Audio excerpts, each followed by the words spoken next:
وقال الشیطان لما قضی الامر، اور شیطان کہے گا جب کہ فیصلہ ہو چکے گا، یعنی جنتی جنت میں پہنچ گئے، دوزخیوں کے لیے دوزخ کا والعیاذ باللہ تعالی اللہم اجرنا من النار فیصلہ ہو چکے گا، اس وقت شیطان پھر کہے گا، یہ آخری اس کا اعلان ہے، یہ شیطان سے انسان کی آخری ملاقات ہے، ان اللہ وعدکم وعد الحق، بے شک اللہ نے جو تم سے وعدہ کیا تھا وہ سچا وعدہ تھا۔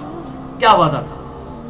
کہ دیکھو میری کتابوں کی پیروی کرنا، میرے پیغمبروں کی پیروی کرنا تو تمہیں ہمیشہ کی ابدی نعمتیں جنت میں دوں گا، اور اگر نبیوں کی مخالفت اختیار کی، میری توحید کا انکاری ہوئے، میرے پیغمبروں کی اطاعت اختیار نہ کی تو دوزخ تمہارا مقدر ہوگی۔ یہ وہ وعدہ۔ وَوَعَدْتُكُمْ، اور دیکھو میں نے بھی تم سے ایک وعدہ دنیا میں کیا تھا، فَأَخْلَفْتُكُمْ، آج میں اپنے وعدے کا خلاف کرتا ہوں۔ میں نے وعدہ کیا کیا تھا؟ شیطان کوئی سامنے آ کے کسی کو وعدہ کروائے، کوئی بیوقوف ہے کہ اس کے وعدے کے اوپر چلے گا؟ شیطان کی بات کس نے ماننی ہے؟ یہ وعدہ ہے جو دل میں شیطان بڑی لمبی لمبی امیدیں دلا دیتا ہے، طول عمل۔ یا اللہ جو کچھ بھی ہے تیرے محبوب کی امت سے ہے، چور ہیں، بے ایمان ہیں، ٹھگ ہیں، بے نمازی ہیں، حرام خور ہیں، جو کچھ بھی ہے یا اللہ سیدھے بندے دا پتر کو نہیں پڑھنا، جو کچھ بھی ہے تیرے محبوب کی امت سے ہے۔ یہ طول عمل کہ ہم نے تو اپنے اصلاح نہیں کرنی، ہمیں محبوب صلی اللہ علیہ وسلم کی نسبت کی وجہ سے چھوڑ دیں۔ حالانکہ قرآن حکیم میں سورۃ الفرقان آیت نمبر 30 پارہ نمبر 19 کے پہلے صفحے پہ قیامت والے دن رسول اللہ شکایت کریں گے، وقال الرسول یا رب ان قوم اتخذوا هذا القرآن مہجورا، اور رسول اللہ کہیں گے کہ اے اللہ میری قوم نے قرآن کو پیٹھ کے پیچھے ڈال دیا تھا۔ رسول اللہ شکایت کریں گے امت کی کہ قرآن کو انہوں نے چھوڑ دیا تھا، اپنے اپنے بزرگوں اور اپنے اپنے بابوں کے پیچھے لگ گئے تھے۔ تو اگر اللہ کے محبوب صلی اللہ علیہ وسلم نے شکایت کر دی تو شفاعت کے لیے پھر کس کے در پہ جائیں گے؟ تو یہ تو ہمیں سب نے بتایا شفاعت ہوگی، شکایت بھی ہوگی، یہ بڑا سینسٹیو معاملہ ہے۔ یہ چیز کہ کچھ بھی ہے تیرے محبوب کی امت سے ہے، یہ ابو بکر، عمر، عثمان و علی رضی اللہ عنہ مجمعین کو نہیں پتا تھا؟ ان کو تو ایک مجلس میں جنت کی بشارت بھی ملی ہوئی تھی، تو کیا ان کا ایٹیچیوڈ بدل گیا تھا؟ تو یہ جو شیطان اس طرح کی امیدیں دلاتا ہے نا، اللہ تعالیٰ بڑا غفور رحیم ہے، معاف فرمانے والا ہے، اور غلط رحمت کی امید دلائی جاتی ہے اس کی نافرمانی کی بنیاد کے اوپر، یہ بالکل الگ چیز ہے۔ وہ رحمت بخاری اور مسلم کی متفق علیہ حدیث ہے، کوئی شخص محض اپنے اعمال کی بنیاد پر جنت میں داخل نہیں ہو سکے گا۔ ایک صحابی نے عرض کیا اللہ کے محبوب کیا آپ بھی؟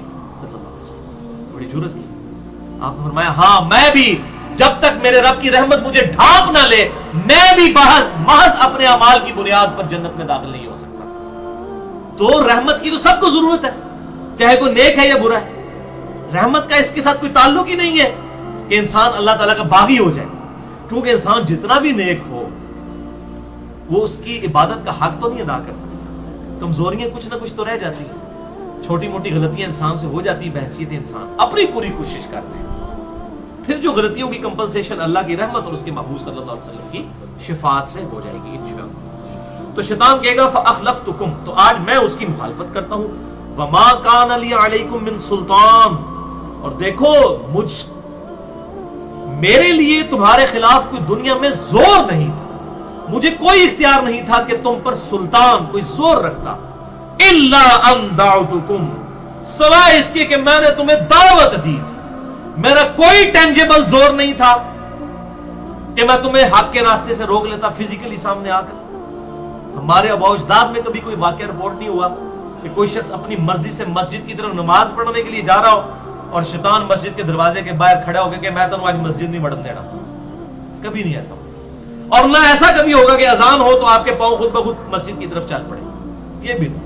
دنیا میں اللہ نے کھلی چھٹی دی ہے، چاہے اس طرف جاؤ چاہے اس طرف جاؤ، لیکن آخرت میں پکڑ ہو جائے گی۔ تو شیطان کہے گا وَمَا كَانَ لِي عَلَيْكُمْ مِنْ سُلْطَانٍ، دیکھو میرے پاس کوئی زور نہیں تھا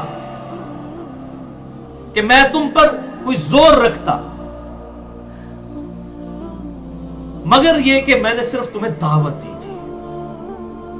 تھی، اور دعوت تو مؤذن بھی دے رہا تھا، حی علی الصلاح حی علی الفلاح، دعوت تو کتنے لوگ دنیا میں کہہ رہے تھے کہ قرآن کی طرف آ جاؤ، ان کو چھوڑ دو، اپنی ریتوں کو چھوڑ کر اللہ کے محبوب صلی اللہ علیہ وسلم کے مبارک قدموں تک پہنچ جاؤ، تو دعوت تو پیغمبروں کے ماننے والے بھی دے رہے تھے، شیطان بھی دے رہا تھا.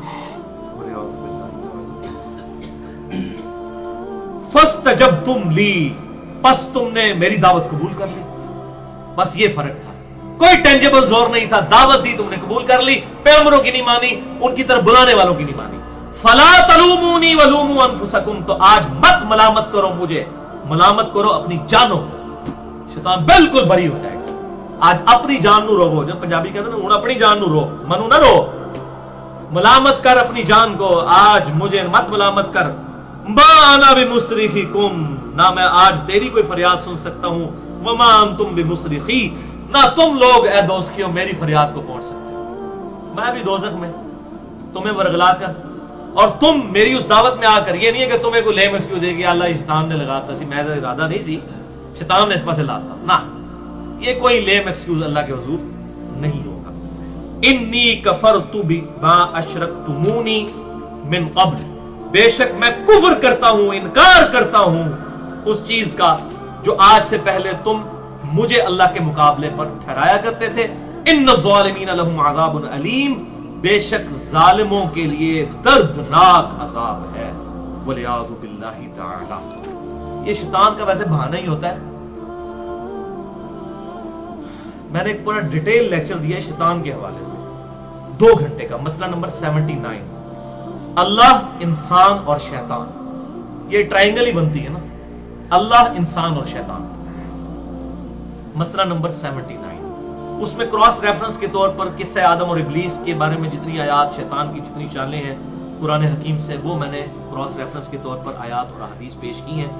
اس میں بھی میں نے ایک جملہ بولا تھا، بھائیو یہ صرف ہمارا بہانہ ہوتا ہے. مجھے آپ ذرا بتائیے، اگر گورنمنٹ آف پاکستان یہ اناؤنسمنٹ کرے کہ کل جو شخص فجر کی نماز مسجد میں جماعت کے ساتھ پہلی صف میں ادا کرے گا اسے 10,000 روپیہ دیا جائے گا، دوسری صف والے کو 5,000 روپیہ، تیسری صف والے کو 3,000 روپیہ، تو میں کہتا ہوں دنیا کے سارے شیطان مل کرنا انسانوں میں جو سب سے بڑا شیطان ہے اس کو بھی فجر کی نماز پڑھنے سے نہیں روک سکیں گے، کیونکہ دنیا نقد ہے، آخرت ادھار ہے. آپ دیکھ لیں رات کو نیند ہی نہیں پڑے گی.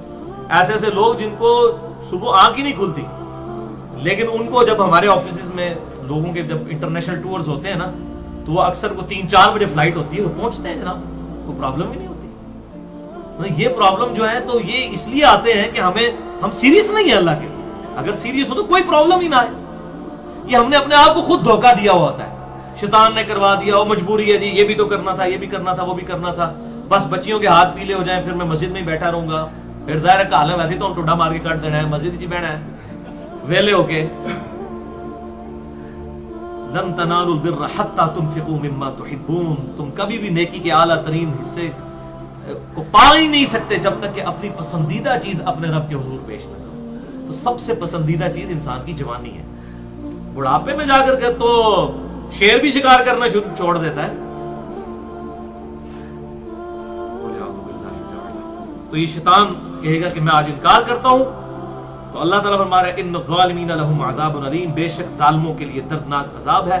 وادخل الذین آمنوا وعملوا الصالحات جنات تجری من تحتها الانہار، اور داخل کر دیا جائے گا. یہ سائملٹینیس کنٹراسٹ آیا، دوستیوں کا ذکر ہے، اب جنتیوں کا بھی. ایمان والوں کو وعملوا الصالحات، جنہوں نے نیک عمل بھی کیے، صرف دودھ پینے والے مجنون نہیں بلکہ نیک اعمال کرنے والے. جنات تجری من تحتها الانہار، ان باغات میں جن کے نیچے نہریں بہتی ہوں گی. خالدین فیہا، جس میں رہیں گے ہمیشہ ہمیش. بِإِذْنِ ربہم، اپنے رب کے اذن سے.